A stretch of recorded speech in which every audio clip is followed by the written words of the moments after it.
Joan of Arc, sosok perempuan yang dianggap sebagai pahlawan, legenda, dan tokoh suci dalam sejarah dunia. Dia adalah sosok manusia yang diberi penglihatan langsung oleh Tuhan. Di umur 16 tahun, dia memimpin ribuan pasukan Prancis dalam perang melawan Inggris. Dia adalah pahlawan yang legendaris, tapi sekitar 3 tahun setelah itu, dia malah dieksekusi oleh gereja itu sendiri. Hai, namaku Mega dan selamat mendengarkan ceritaku. Sebelum lanjut, jangan lupa di-subscribe dan nyalain lonceng notifikasinya ya, biar kalian gak ketinggalan video terbaruku. Dan mohon maaf juga kalau misalnya pengucapan bahasa asing di video ini ada yang salah atau keliru.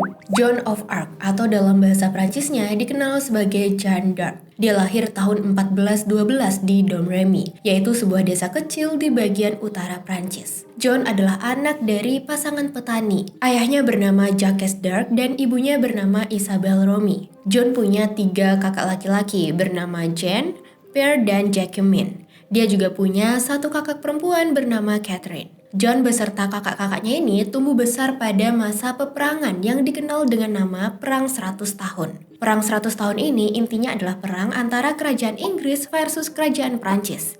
Meskipun namanya 100 tahun, tapi perang ini aslinya berlangsung selama 116 tahun. Saat Joan lahir, posisinya Prancis lagi ada di titik terendahnya. Ceritanya, Raja Prancis saat itu yaitu Charles ke-6 menderita penyakit jiwa yang bikin dia nggak bisa memimpin kerajaan. Akibat hal ini, 2 saudara dari si Charles ke-6 itu berantem untuk memperebutkan hak perwalian sebagai pemimpin sementara. Perselisihan di antara 2 saudara ini merembet kemana-mana. Salah satunya adalah tuduhan kalau istri dari Raja Charles ke-6 yaitu Ratu Isabeau itu selingkuh. Makin kacau dah tuh kan kerajaan Prancis. Nah, melihat kekacauan ini, Raja Inggris saat itu yaitu Raja Henry ke-5 merasa ini adalah kesempatan emas bagi dia untuk merebut Prancis. Biasalah Inggris kan pengen menaklukkan kerajaan-kerajaan lain ya. Jadi Henry ini mengerahkan pasukannya untuk menyerang wilayah-wilayah Prancis dan kebanyakan berhasil menang. Alhasil banyak wilayah Prancis bagian utara yang jadi dikuasai Inggris. Udah terpojok lah si Prancis ini. Kemudian akhirnya Ratu Isabeau dan Raja Charles ini melakukan perjanjian.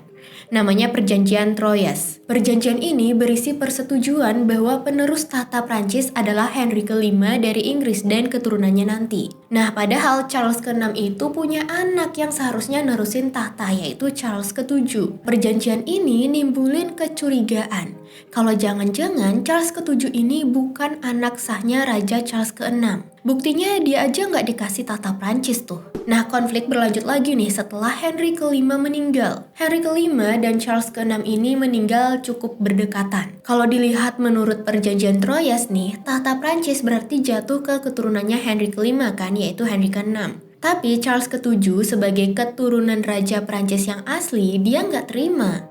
Dia merasa bahwa dialah pewaris sah yang berhak atas tahta Prancis. Dan karena hal ini, tahta Prancis jadi rebutan dan perang terus berlanjut. Nah, lanjut kembali ke desa tempat tinggal Joan of Arc, yaitu desa Domremy. Ini posisi desanya ada di perbatasan wilayah Prancis dan Inggris. Karena lokasi di perbatasan ini, jadi warga di desa Domremy itu termasuk Joan dan keluarganya udah nggak asing lagi sama yang namanya prajurit dan peperangan. Kehidupan Joan beserta keluarganya bisa dibilang cukup sederhana ya di sana. Sejak kecil Joan udah rajin membantu keluarganya bertani. Biasanya Joan disuruh untuk bantuin menjaga dan merawat hewan ternak. Kegiatan ini cukup membuat Joan sibuk, sampai-sampai dia nggak punya waktu untuk belajar. Alhasil dia nggak bisa yang namanya membaca dan menulis. Ya karena nggak ada juga sih yang ngajarin dia.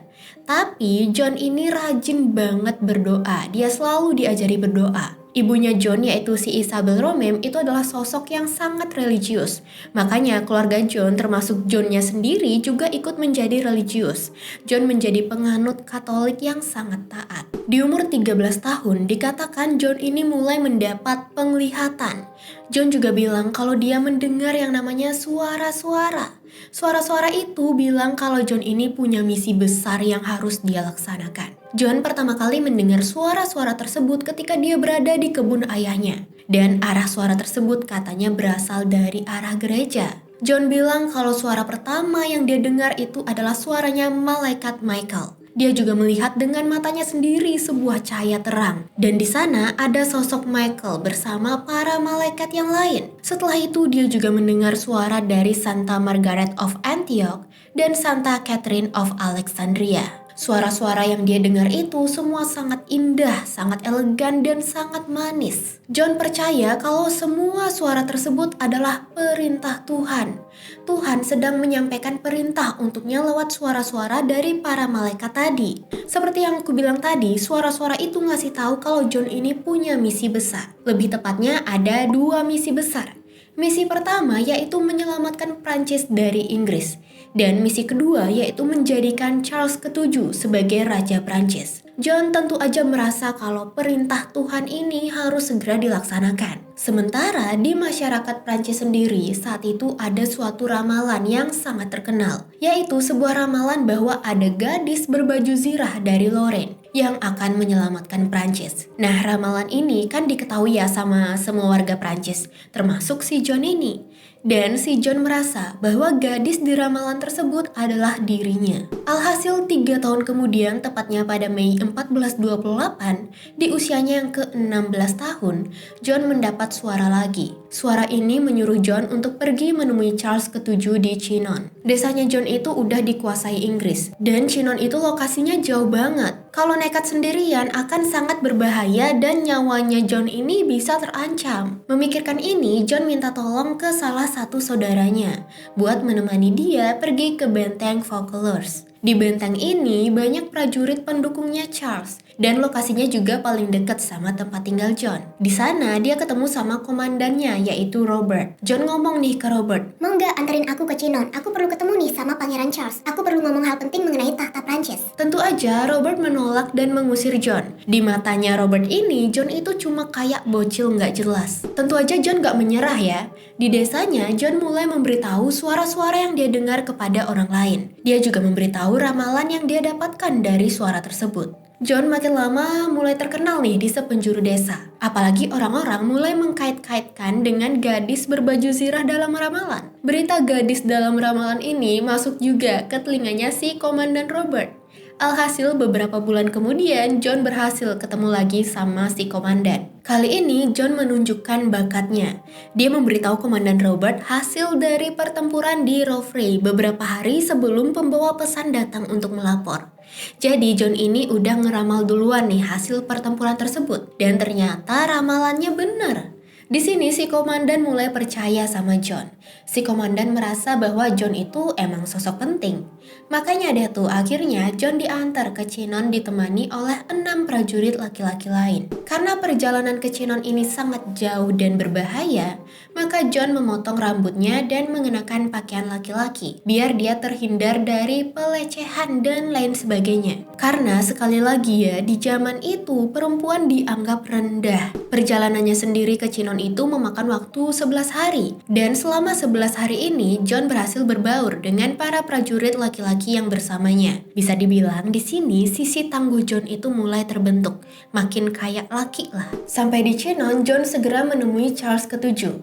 By the way, ternyata Charles ini juga tahu dan udah mendengar rumor mengenai gadis dalam ramalan. Dia juga udah tahu kalau John sedang dalam perjalanan menemuinya. Charles pun iseng nih melakukan tes. Charles berpakaian seperti orang biasa dan berbaur di antara orang-orang yang ada di istana. Dia pengen tahu apakah ketika John datang nanti dia bisa ngenalin mukanya Charles atau enggak. Kalau emang benar John itu diutus oleh Tuhan dan mendengar suara dari Tuhan, harusnya John juga tahu dong Charles itu yang mana. Dan ternyata nih, sesampainya John di istana, dia bisa langsung berlari ke hadapan Charles. Ya, dia tanpa ragu langsung mengenali Charles ke-7 itu yang mana. Ini tentu aja bikin orang-orang di sana kaget, termasuk Charles sendiri. Dan mereka mulai percaya bahwa John ini adalah utusan dari Tuhan. Setelah berhasil menebak dengan benar, John kemudian diinterogasi selama 3 minggu.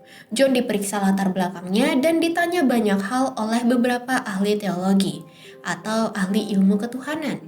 Ini untuk memastikan bahwa suara-suara yang dia dengar itu memang asli, bukan karangan belaka. Mereka ingin tahu apakah John ini punya niat jahat atau enggak. Dan setelah diinterogasi itu, para ahli tidak menemukan kejahatan. Malahan mereka menemukan kejujuran, integritas, dan kerendahan hati dalam sosok John. Setelah terbukti suci nih, John memohon kepada Charles agar dia bisa ditugaskan berperang di Orleans. Nah, Orleans ini adalah tempat yang sangat strategis. Orleans sangat diperebutkan oleh Prancis dan Inggris. Makanya tuh di Orleans itu selalu terjadi perang. Siapapun yang berhasil merebut Orleans, maka itu akan dianggap kemenangan besar. Di sini posisi Prancis itu sebenarnya udah hampir KO. Jadi Charles itu cuma bisa pasrah. Dia setuju mengirim John ke Orleans. Toh kalau gagal nggak ada ruginya bagi Charles. Anehnya nih, saat itu banyak prajurit yang mau buat ikut perang di bawah kepemimpinan John. Kayak secara ajaib ribuan pasukan ini mau mengikuti John yang notabene hanya seorang gadis. Tepatnya April 1429, John ditugaskan menjadi komandan perang. Dia langsung dikasih pasukan, dikasih kuda putih, dan perlengkapan perang. Termasuk juga baju zirah dan senjata-senjata lainnya. Gak lupa dia juga diberikan panji berisi puji-pujian untuk Tuhan. Anak 16 tahun yang gak ngerti apa-apa, gak bisa baca tulis, dan gak punya basic berperang. Ini disuruh untuk memimpin pasukan, menjadi komandan loh. Kayak gak mungkin banget kan? Tapi anehnya lagi nih, dalam pengepungan Orleans tersebut, John berhasil memimpin pasukannya dan memukul mundur Inggris serta sekutunya yaitu Burgundy. Ya, Inggris tuh kalah oleh pasukan yang dipimpin gadis 16 tahun. Keberhasilan merebut Orleans ini menjadi salah satu kemenangan paling penting bagi Prancis. Sebenarnya, kejadian ini menimbulkan beberapa perdebatan dari segi sejarah. Karena ya sebuah kebetulan banget kan seorang gadis kecil bisa memenangkan pertempuran penting. Ada yang melaporkan bahwa di medan perang, John itu sering memberi usulan cerdas. Dia juga mahir merancang taktik. Di sana, para prajurit juga menghargai apa yang dikatakan John, karena menganggap John ini adalah utusan Tuhan. Makanya mereka bisa menang. Tapi, ada juga yang bilang kalau John itu sebenarnya hanya pembawa bendera biasa. Saat perang, pengaruh utamanya itu adalah sebagai pembangkit semangat. Kata-kata penyemangatnya lah yang menjadi ramuan ajaib bagi para pasukan. Tapi di balik perbedaan ini, semuanya tetap sepakat kalau ujung-ujungnya emang kemenangan ini dapat diraih karena kepemimpinan John. Sejak saat ini, reputasi John juga ikut melonjak. Orang-orang semakin percaya bahwa John adalah wanita yang ada dalam ramalan terkenal mereka. Prajurit Prancis juga mulai semakin semangat nih. Ya karena di pihak mereka ada utusan Tuhan. Pokoknya kemenangan Orleans itu merupakan titik balik terbesar bagi Prancis. Dan di tugas-tugas berikutnya nih, John kembali berhasil. Dia selalu menang. Namanya jadi semakin tersohor, bukan di Prancis saja, melainkan di Inggris juga. Bisa dibilang misi pertama John untuk menyelamatkan Prancis dari Inggris itu udah hampir selesai ya. Ingat kan 2 misi yang aku bilang di awal? Nah sekarang gilirannya melaksanakan misi kedua dari perintah Tuhan, yaitu memahkotai Charles di Katedral Reims. Saat itu John berhasil mengosongkan Reims dari pengaruh Burgundy. Dan 17 Juli 1429, Charles berhasil dinobatkan menjadi Raja Prancis, yaitu Charles ke-7. Ini berarti John berhasil melaksanakan misi yang diberikan suara-suara di kepalanya. Disebutkan di titik ini, suara-suara di kepalanya John itu sudah mulai menghilang. Meskipun begitu, John masih belum merasa santai. Sepertinya John mulai merasa hanyut dalam kemenangan perang nih. Dia masih terus ingin berperang, ingin menang. Ya memang sih meskipun Charles udah jadi raja, Inggris itu masih ada di Prancis. Dan disinilah John itu tujuannya pengen bener-bener menghilangkan Inggris dari Prancis. Misi selanjutnya adalah John ingin menyerang Paris. Di lain sisi, Raja Charles merasa udah nggak perlu perang-perangan lagi. Charles itu pengennya damai. Juga entah udah ada di genggamannya, dia pengen John itu diem aja sekarang. Udah lu nggak diperluin, nggak usah perang lagi. Mending balik aja ke kampung halaman terus nikmati fasilitas yang aku berikan. Kira-kira gitu ya katanya Charles. Tapi John gak mau. John yang awalnya aset penting Prancis sekarang dianggap sebagai ancaman. Kerajaan Prancis gak pengen John terlalu berkuasa. Mereka juga gak pengen John melanjutkan perang. Raja Charles pun memulangkan sebagian besar prajurit agar pasukannya John itu melemah. Pokoknya Charles melakukan segala cara agar John berhenti. Jangan lanjut perang lagi melawan Inggris. Tapi John yang udah kekeh, dia nggak menyerah. Dia lanjut perang meskipun tanpa dukungan kerajaan. Ya, Charles udah nggak peduli lagi sama John. Udah bodo amat dia mau ngapain. Yang penting Charles ini udah duduk menjadi raja. John memimpin pasukannya ke kota Compiègne yang dikuasai oleh tentara Burgundy. Ingat kan tentara Burgundy sekutunya Inggris yang tadi? Nah, di sana saat perang tentaranya John kalah jumlah. Alhasil, John gagal mengambil alih kota tersebut. Ini menjadi kekalahan pertama bagi pasukan Prancis sejak John bergabung. Dan ini juga kekalahan pertama bagi John. Saat itu John dikepung terus ditangkap sama pasukan Burgundy. Nah, saat itu semua orang berekspektasi nih kalau Raja Charles bakal melakukan sesuatu untuk menyelamatkan John. Tapi nyatanya enggak. Nah, yang bingung di sini itu bukan cuma pasukan Prancis, melainkan pasukan Burgundy yang menangkap John juga bingung. Mereka berekspektasi Charles bakalan memohon untuk dibebaskan nih pahlawan terbaik mereka. Tapi karena Prancis nggak ada perlawanan sama sekali, akhirnya pasukan Burgundy menjual John ke pasukan Inggris. Wih, di sini Inggris seneng banget dong bisa dapetin John. Kan semua kekalahan dan kemunduran Inggris itu gara-gara John ya. Charles jadi raja juga gara-gara John. Pokoknya John ini si biang kerok yang berhasil mereka dapatkan. Tapi meskipun Inggris berhasil menangkap John, mereka itu nggak berani menghukum John. Karena ya mereka juga percaya kalau John itu adalah utusan Tuhan. Mereka nggak berani menghukum utusan Tuhan. Tapi ya di lain sisi mereka gedek juga, berarti kan Tuhan berpihak sama Prancis dong ya. Selama di penjara, John cuma dikasih makanan seadanya. Makanan yang cukup untuk mencegah dia mati kelaparan. John juga sebelumnya pernah berusaha kabur dengan melompat dari menara, cuma ya gagal. Akhirnya John ini dipindahkan ke menara lain. 25 Maret 1431, pengadilan atas John dilakukan. John di sana tetap teguh, imannya enggak goyah. Dia menghadapi semua orang dewasa di pengadilan tersebut. Ingat ya, John ini masih remaja. Jadi di sana dia menjawab semua pertanyaan dengan tegas, termasuk pertanyaan mengenai suara-suara di kepalanya. Dia juga di sana sempat mengancam hakim dengan bilang kalau dia itu dikirim oleh Tuhan. Dan dengan memperlakukannya kayak gini bakal bikin hakim tersebut berada dalam bahaya besar. John akhirnya dituduh melakukan praktik sihir nih. John dianggap penyihir sesat. Suara-suara yang selama ini didengar John itu disebut oleh mereka sebagai suara jahat. Selain itu, cara berpakaian John yang seperti laki-laki juga dianggap kejahatan besar. Ya, jadi di zaman itu perempuan memakai pakaian laki-laki sangat dilarang, termasuk kejahatan agama lah namanya. Dan selama proses pengadilan ini, Charles tetap diam aja, si Raja Prancis itu. Tuduhan bahwa John itu penyihir aliran sesat juga membuat Charles tidak bisa melakukan apa-apa. Charles nggak mau ngakuin kalau penobatannya dibantu oleh John. Dia nggak mau ikut-ikutan dituduh bersekongkol sama penyihir. Nah, di sini awalnya John harusnya dibawa ke penjara gereja perempuan kan. Penjara yang isinya tahanan perempuan dan penjaganya juga perempuan. Tapi faktanya John ini malah dibawa ke penjara biasa. Di mana di sana tahanannya itu laki-laki semua. Penjaganya juga laki-laki. Cuma John doang nih yang cewek. John kemudian dibujuk untuk menandatangani surat pernyataan. Dengan menandatangani surat itu, John harus berjanji bahwa dia tidak akan pernah berpakaian seperti laki-laki ataupun memotong pendek rambutnya lagi. John dengan terpaksa mau tanda tangan. Karena ancamannya kalau nggak tanda tangan itu, John bakal dibakar hidup-hidup. Dan kalau tanda tangan, John cuma bakal dipenjara seumur hidup. Tentu aja dia nggak mau tersiksa ya. Setelah tanda tangan, John diberi baju perempuan. Dan tetap ditahan tuh di penjara biasa yang isinya laki-laki tadi. Beberapa hari setelah itu, John kedapetan memakai baju laki-laki lagi. Ada yang bilang John pakai baju laki-laki karena mendapat suara yang menyuruhnya pakai baju laki-laki. Tapi ada juga yang bilang ini karena John mau dilecehkan oleh sipir penjaranya. John mengganti pakaiannya menjadi pakaian laki-laki karena pakaian tersebut lebih sulit untuk dibuka. Jadi dia bisa terlindung dari yang namanya pelecehan. Parah banget sih kalau emang beneran. Nah, di sini gereja nggak peduli. Tetap aja itu namanya John melanggar janji kan. Dia pakai baju laki-laki dan itu nggak boleh. John pun akhirnya dihukum mati. Dia dibakar hidup-hidup. Pagi hari tanggal 30 Mei 1431, Joan of Arc diikat di tiang panjang. John langsung dibakar saat itu.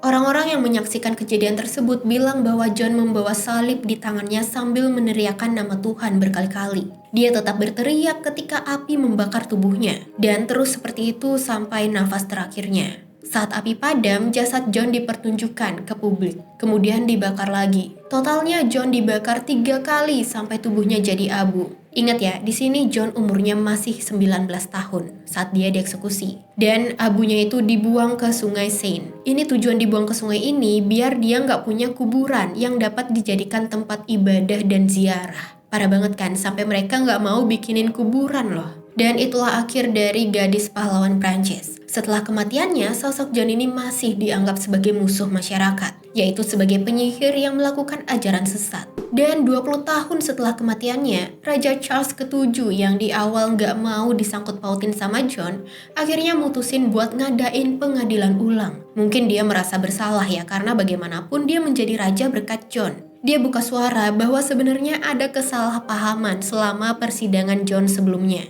Di pengadilan ulang ini, Paus Calisius III menarik kembali semua tuduhan terhadap John. Ya, John dinyatakan tidak bersalah. Semua tuntutan yang memberatkan John itu sebenarnya dicurangi. Akhirnya nama John dibersihkan.